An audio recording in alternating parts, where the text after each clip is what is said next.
Hello po!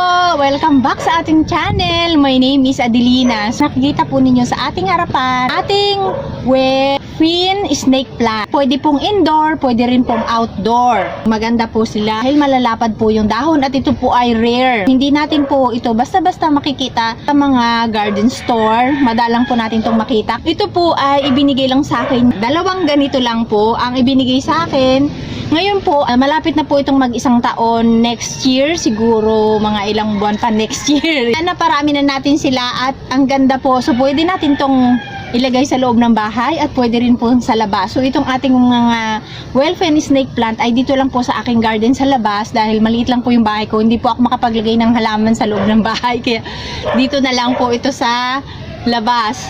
Ito po ay madali lang pong alagaan. Yung ordinaryong lupa lang po yung aking pinagtaniman nito. So dyan lang po sa garden ko, sa ground. Yung aking lupa na ginamit dito sa dati ko pong garden, sa ibaba. So kasi nandito tayo sa rooftop.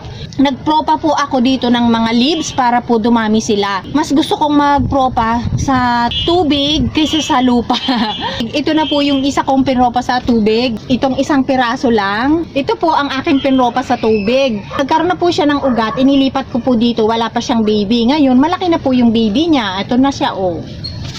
Ayan. At saka hindi lang po isa dahil mayroon pa dito sa likod na tumutubo. So, dalawa na sila.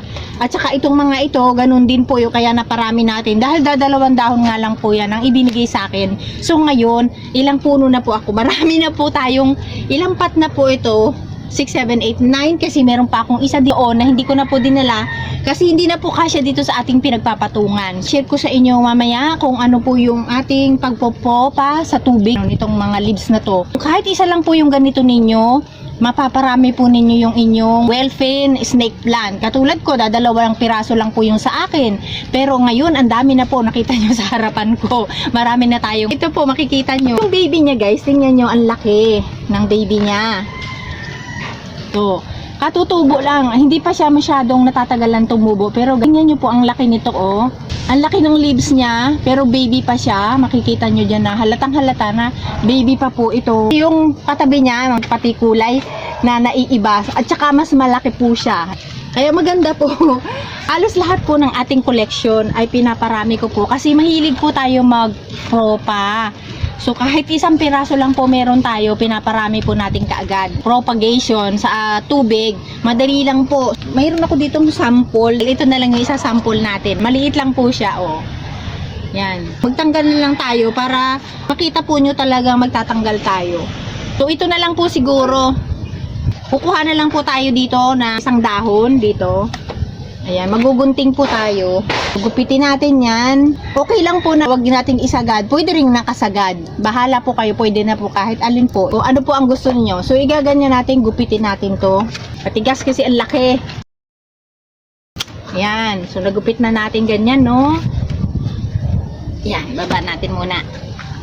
Ito na po, nagupit natin. Ang gawin natin dito para mapropa natin at dumami sila. Gugupitin natin dito ng ilang piraso. 3 piraso natin gagawin. Gupitin natin dito ng isa. Yan. So, hatiin pa natin dito sa gitna. Yan.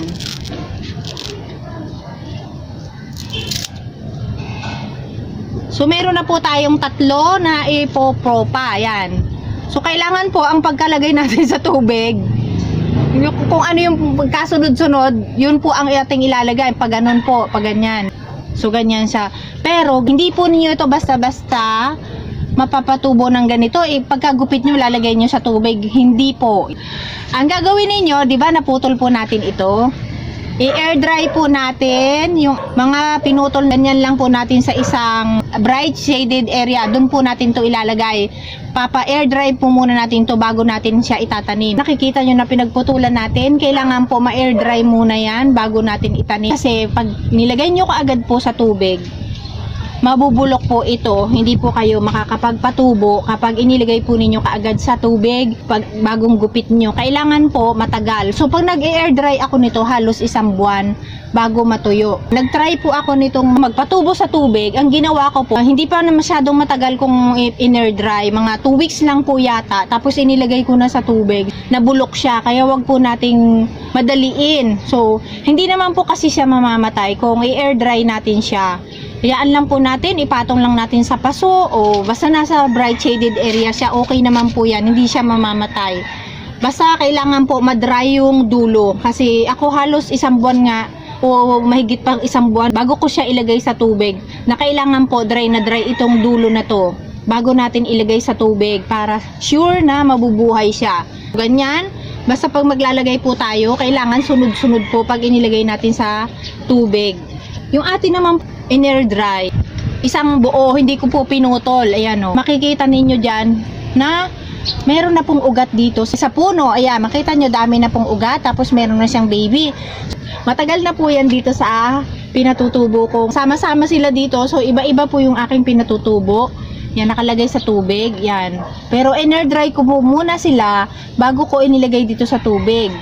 Tapos, matagal din po bago tumubo yung kanilang ugat. Huwag lang po kayong mainip. Basta hayaan lang po ninyo ilagay dyan. Ang ginagawa ko, pinapalitan ko lang po yung tubig ng baso o kung saan po ninyo ilalagay. Pinapalitan ko lang siya kada 3 araw. Tapos, ayan. Hindi ko na napansin na meron na siyang mga babies. Kahit ilang buwan po, hayaan lang ninyo siya. Matagal dyan o matagal din po bago tumubo yung kanyang ugat. Kaya mas maganda nga kung halimbawa po ganito yung ating pinutol. Yan. So katulad nito pinutol natin malapad. So mas marami pong tutubo ditong babies. Makikita nyo po dito kung ano po yan, mahaba na yan. So marami din pong mga babies na tutubo dyan. Wala kasi akong sample dahil yung akin pong pinropa sa tubig na ganito itinanim ko na po kaya po ganito to kadami na. So ito lang kasi ito po hindi ko talaga siya pinutol kaya ang tumubo sa kanya kukonti lang. Ayan o. So yung mga pinakita kong pinutol ko, yun ang mas marami pong tutubo dahil mas malapad yung dito niya. So ito, mas madadami pa po yung kanyang baby niyan. Ilang buwan na po ito dun sa loob ng baso na tumutubo. Kita nyo na may baby na po siya na 2. Sa lupa po, ganun din po ang gawin ninyo. Wala kasi akong lupa ngayon. So ang gagamitin natin to, rice hull. So yung rice hull, nilagyan ko po ng kunting lupa. Kung sa lupa ninyo itatanim ang inyong wellfin snake plant, huwag po rin ninyo munang itatanim kaagad ng kapuputol lang. Ito, okay lang po air dry ninyo ng mga kahit 2 weeks, tapos saka nyo ilagay dito. Pero, kailangan po dry yung soil bago ninyo itanim. Tapos, wag lang po ninyong didiligan. Hayaan lang po ninyong nakatusok siya. Nakaganito. Ayan. Itusok lang po ninyong ganyan siya. Pero, air dry po muna ninyo bago ninyo siya tusok sa lupa. Ayan. Ganyan lang po. O yan. Ganyan lang po yung pagpaparami. O diba? Mabilis lang po. Kaya nga katulad nito na mga nakikita nyo sa harapan ko. Ganyan lang po yung ginawa ko. Basta pinagputol-putol tapos mas maganda yung puputulin ninyo guys ng ganito. Marami nga pong tutubo sa kanila kasi mas malapad yung magiging puno niya. So alam nyo, dati kasi hindi naman ako nito marunong mag-alaga. Pinag-aaralan ko talaga kung paano ko siya mabubuhay. Nung una, ang ginawa ko, gupit ko lang siya. Pagkatapos, itinanim ko siya at diniligan. So ang nangyari, natunaw silang lahat. Hindi ako nakabuhay. So ngayon, initry kong i-air dry sila bago ko itanim. Ayun, nakabuhay po ang lola nyo. Kaya yun, sinishare ko din po sa inyo yung aking mga experience dito sa aking garden. So gusto ko rin po na makabuhay din po kayo ng maraming wellfin snake plant na nandito sa ating harapan. Mapaparami natin talaga siya. Yung pagdidilig naman po nito, yung ano lang, katulad din po ng pagdidilig natin sa mga iba nating plants. Kahit hindi mo diligan ng 1 linggo, okay lang po. Nabubuhay nga po ito sa initan katulad ng ibang snake plant. So ito, hindi ko masyado pong dinidilig. Kasi katulad po dito sa atin garden, rain or shine. So nadidiligan lang po sila kapag umuulan o kaya kung sobrang tagal nang hindi umuulan, saka ko lang po didiligan kung dry na po yung soil. Pero kung makikita nyo basa pa yung soil, wag po ninyong diligan kasi para din siyang cactus. Kasi gusto niya yung dry na muna yung lupa niya bago siya didiligan. Pag ginawa po ninyo yung araw-araw ninyo didiligan, lalo na po kung bagong tanim, mabubulok po yung inyong mga wellfin snake plant. So, kailangan po mag-dry muna yung soil. Ito po, naparami natin talaga sila. Kaya natutuwa ako dahil marami na po tayong wellfin snake plant. Ipapasalamat po ako pala sa inyong lahat, sa mga nag-like sa aking Facebook page, saka mga nag-comment, nag-like, nag-share. Yan. Thank you so much po sa inyong lahat. Kasi marami po akong nakikita na nag-share ng aking mga pictures sa Facebook page, na mga nagla-like, nagko-comment. Thank you so much po sa inyong lahat. Lalo-lalo na po sa aking mga top fans sa Facebook page. Thank you so much po. Yan, sana wag kayong magsawa. Maraming po salamat. Thank you so much po sa inyong suporta, guys. Sa mga bago po na hindi pa po nakaka-subscribe at ngayon lang po kayo nakabisita sa ating channel at ngayon lang po kayo nakapanood ng aking video, di pa po kayo naka-like.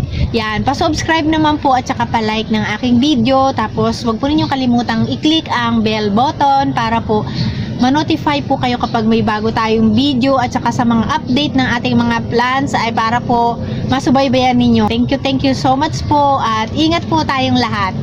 Bye-bye!